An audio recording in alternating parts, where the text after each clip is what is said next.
Saat gue melangkah, ada banyak hal yang gak bakal gue lupain.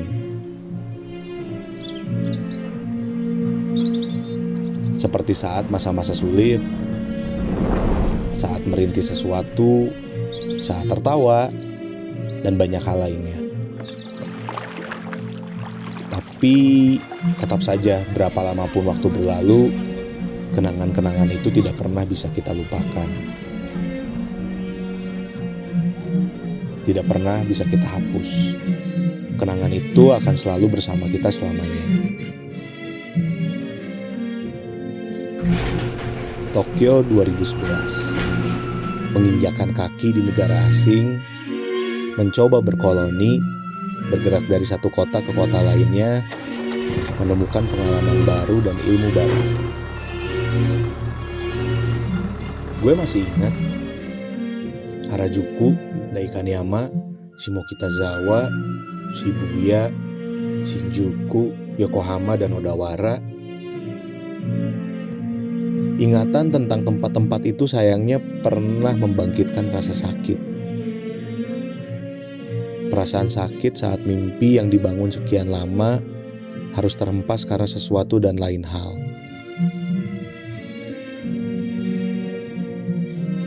Tapi kini gue sadari, semua itu yang membentuk gue hari ini.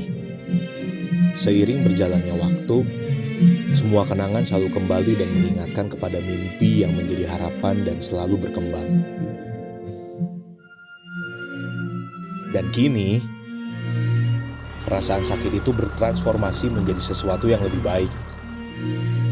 Karena dipicu oleh ingatan positif tentang suasana kota, sosok-sosok penting yang menghuninya, nilai-nilai baik dari persahabatan, dan yang tidak kalah membekas adalah pengalaman rasa.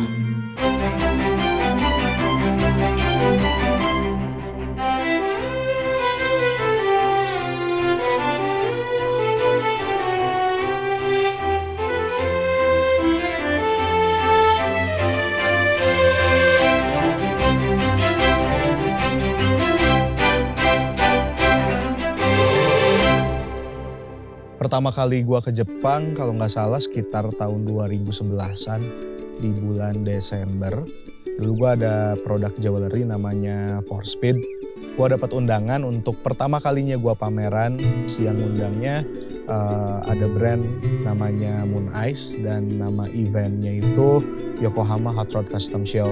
Kenapa bisa sampai Jepang? Yang pertama memang Jepang sendiri ekosistem terhadap jewelry itu sendiri udah kebentuk dari mulai lifestyle-nya, dari mulai musik sampai ke custom culture, motor, mobil udah kebentuk banget dan memang orang Jepang tuh kan seneng banget ngekoleksi barang. Salah satunya jewelry dan hampir semua orang yang berkecimpung di kultur musik dan di custom culture, jewelry itu nggak pernah lepas menjadi salah satu produk fashion yang nempel ke badan mereka. Mereka tuh lebih menghargai sebuah karya seni, bukan ngelihat dari harga, tapi dia lebih mengangkat dari sisi karyanya dulu gitu. Karena bagi mereka mau harganya berapa juga, kalau karyanya worth it, mereka pasti nge-collect karya itu gitu. Akhirnya disitulah gue pertama kalinya kenal Nash. Dan di situ juga Nash kenalin sahabat dia, salah satu sahabat dia yang paling dekat yaitu Shorty. Shorty itu adalah salah satu sahabat terdekatnya dari Nash dan gue kenal Shorty karena ketemu di pameran. Salah satu guest of honor-nya eventnya Moon Ice karena dia mamerin mobilnya. Shorty itu sendiri dia adalah seorang builder mobil, tapi dia gayanya lebih ke American vintage car. Nama bengkelnya Pumpkin Sally dan bengkelnya Shorty berlokasi di Odawara. Selama gua berkarir di Jepang tuh, Shorty ini banyak ngebantu gua dari sisi mempelajari kultur Jepang, mempelajari market Jepang. Di situ Shorty ngelihat kayak gue di umur segitu tuh belum kepikiran hal itu dan lu udah punya karya, dan itu yang menjadi alasan dia untuk pingin ngebantuin gue gitu. Dan sampai kayak di satu saat sering bolak-balik ke Jepang untuk beberapa pameran lainnya. Di situ gue ada plan sama Shorty itu untuk bikin studio jewelry gue sendiri. Yang dimana studio jewelry gue sendiri itu nantinya bakal berlokasi di bengkelnya Shorty. Itu rencananya tuh gue dulu punya plan untuk pindah ke Jepang tuh sekitar tahun 2016-an. Dengan berat hati segala impian dan rencana yang mau gue jalanin di tahun 2016 di Jepang semuanya harus gagal. Karena di tahun 2015 dengan terpaksa gue harus meninggalkan brand gue, Forspeed. Dan akhirnya ya udah semuanya terkubur aja. Akhirnya gue pulang ke Indonesia, gue ketemu Kang Gia. Dan akhirnya kita berdua merencanakan untuk bikin sesuatu yang akhirnya sekarang jadi Barbecue Mountain Boys kan. Dan akhirnya di tahun 2018 balik ke Jepang, tapi dengan Hedi Barbecue Mountain Boys. Dan di situ gue pingin explore banyak hal baru sih, lifestyle apa, hal-hal apa yang belum sempat gue pelajari dari sahabat-sahabat gue. Salah satu pengalaman yang paling nggak bisa gue lupain sih waktu itu Shorty ngajak gue mancing. Let's go, Shorty. Yeah, I can't wait to fishing with you. Yeah. So excited. Yeah, me too. So many stuff that we have to prepare. Yeah.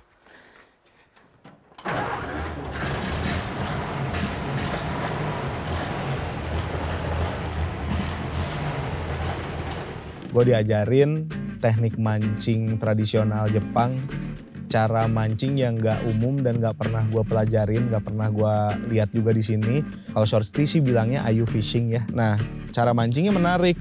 Jadi karena si ikan ayu ini sifatnya teritorial, cara mancingnya tuh bukan ngebait mulutnya ikan ayu, tapi ngebait badannya ikan ayu. Dan kenapa si alat pancingnya panjang? Karena kita ngebiarin si ikan ayu yang umpan kita tuh biarin berenang. Dan ketika nabrak kan kita ada kail tuh untuk ngebait si ikan ayunya. Nah, dan yang bikin gua amazed tuh proses mau mancing gak semudah di sini. Jadi kita harus ke kantor, terus kita daftar, masukin identitas segala macam, mau mancing berapa lama dan mau mancing berapa ikan. Buat gua sih mereka mikirin banget ya sustainability-nya gitu. Jadi karena memang cara mancingnya ngebait ayu fishing tuh dengan ikan lagi, which is ikannya ikan ayu juga. Jadi kita harus beli. Kita beli dan kita bawa si ikan ayu yang dari penangkaran dibawa ke pinggir sungai. Terus kita mancing. Selain gue diajarin mancing, gue juga diajarin caranya masak ikan ayu dengan cara yang tradisional. Banyak banget ya hal yang gue inspired banget dari sosok Shorty itu gitu. Gue banyak belajar dari Shorty tentang etos kerja. Ngebangun mobil tua tuh kan gak gampang. Dan di bengkelnya, dia cuman punya asisten 1 orang. Dan ketika dia ngebangun mobil, dari A sampai Z, semuanya cuma dikerjain sama mereka berdua. Buat gua, dia orangnya tuh gak banyak ngomong. Orangnya tenang banget gitu kan, orangnya kalem gitu. Tapi dia gak pernah ngeliatin bahwa dia adalah seorang hot rod builder yang luar biasa di Jepang. Do you have like another style of cooking for ayu fish usually? What kind of style? Dry fish. Dry fish. Yeah. Like what kind of process of the dry fish? Open the inside, Right. Clean up. clean up, and salt water. Put in the salt water. Right. And rest it for the night. Yeah, couple hours. Couple hours or overnight. Yeah. After on the net, Yep. the outside. Outside Yeah. and wind. Yeah.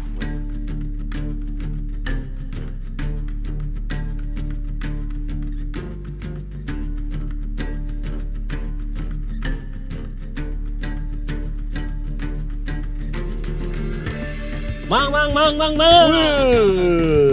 Buat buka puasa. Iya, ini gue lagi bikin karage buat Asik. nanti appetizer pertama. Buat Nah, ini ada bawa apa, Mang? dari temen. 1, 2, ya. Apa aja nih, Mang? Ada mackerel Oke. sama ini dapat dikasih ikan segede gini. Wah, Salmon nih. Gua tahu harus masak apa kita Bisa. sekarang. Tahu gua. Asik. Ayo. Rasanya pesta. Ayo kita siapkan.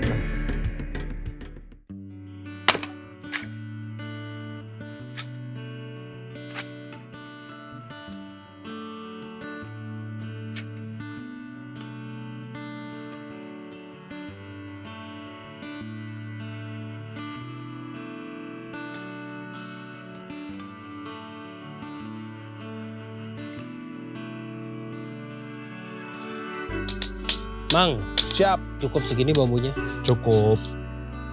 Itu buat nanti kita nusukin ikan di depan pembakaran. Lagi situ. bikin apa ini? Ini gue lagi bikin miso soup, Mang. Oh, Gue kepikiran untuk bikin kayak bento setnya ala Jepang gitu.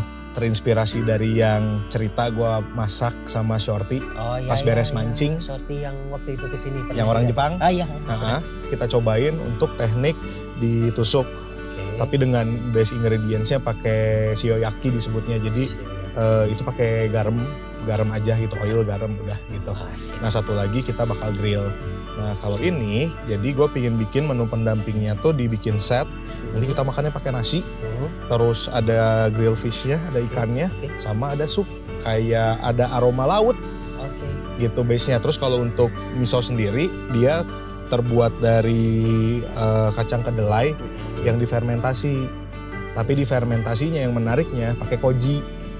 Koji itu bakteri yang terbuat dari beras. Waduh, Gitu. pelajaran berat anjir. Nah ini udah nih, Oke. udah mendidih. Hmm. Tinggal ditambahin kondimennya. Ada tahu putih sama rumput laut. Nah, jadi ini dari rumput laut yang dikeringin terus gua rebus, jadi dia ngembang lagi, Mang. Oh, Gitu. Kita campur aja. udah aja. Udah, jadi. Terus apalagi yang bisa Kita dikerjain? prepare ikan aja.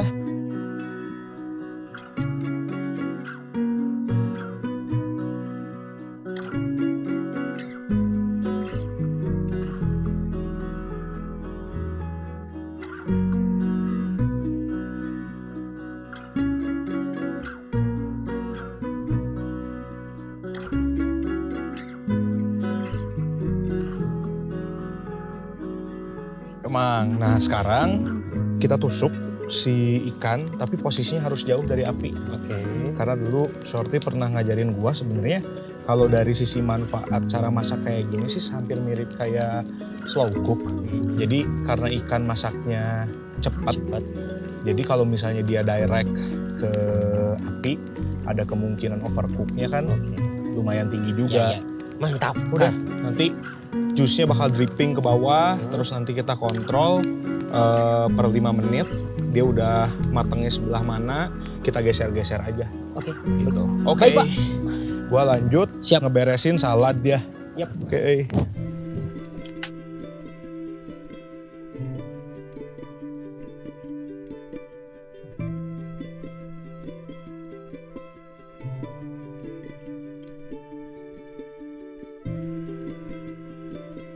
Ini segini udah. Udah dong, cakep. Udah. Baliknya, Mang. Sebaliknya. Cakep, Oke. enak. Lagi apa sekarang? Ini gua lagi nyiapin lobak, Mang. Namanya disebutnya daikon oroshi. Daikon oroshi. Lobak. tapi Lobak diparut. base-nya diparut. Kan biasanya ada wasabi. Mm-mm. Apa bedanya dengan lobak ini? Kalau daikon oroshi itu sebagai kondimen kita makan ikan tuh dia ngebantu ngebalance rasa. Biasanya kalau orang sana tuh ngebagi menjadi 3 bagian. Jadi kalau buat yang di depan itu bagian lobak yang paling berair, terus cukup manis, tapi spicy-nya kurang. Naik lagi ke tengah, dia karakter airnya lebih berkurang, sweetness-nya turun, Sweetness. spicy-nya agak naik. Naik. Nah, kalau yang paling kering, yang paling kurang berair ada di sini di paling belakang. Tapi dia yang memang spicy-nya paling nge-kick, paling tinggi. Nah, sekarang terserah Kang Gia, Senengnya senengnya mau spicy. spicy kita pakai yang belakang aja ya. Boleh. Oke. Ini disimpan di belakang dulu deh. Boleh, boleh. Sekarang apa lagi deh? Sekarang tinggal nyampur wakame salad. Oh, bikin salad. Iya, jadi ini dari rumput laut, Iya. ada wortel, ada lobak, ada timun, sama tomat cherry. Asik. Nah, terserah Kang Gia sukanya yang lebih banyak yang mana, terserah Kang Gia nge-mixnya. Kalaupun sama nggak apa-apa. nggak apa-apa. Sama ya, masih jumlahnya sama. Iya, terus kalau dressingnya gue bikin dari soy sauce, terus vinegar, sama minyak wijen.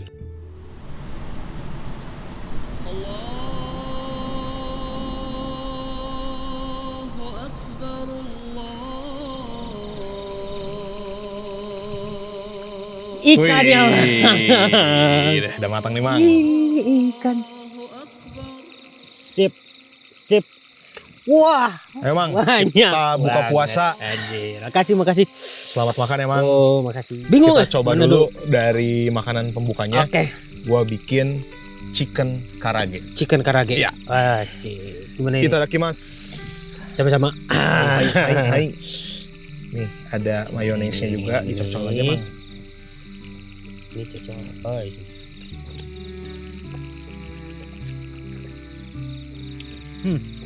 Hari ini gua nyoba masak nih buat Kang Gia. Ini gua coba masak ikan makarel dengan cara yang Shorty pernah ajarin. Iya. Yang kita tusuk tadi di depan api.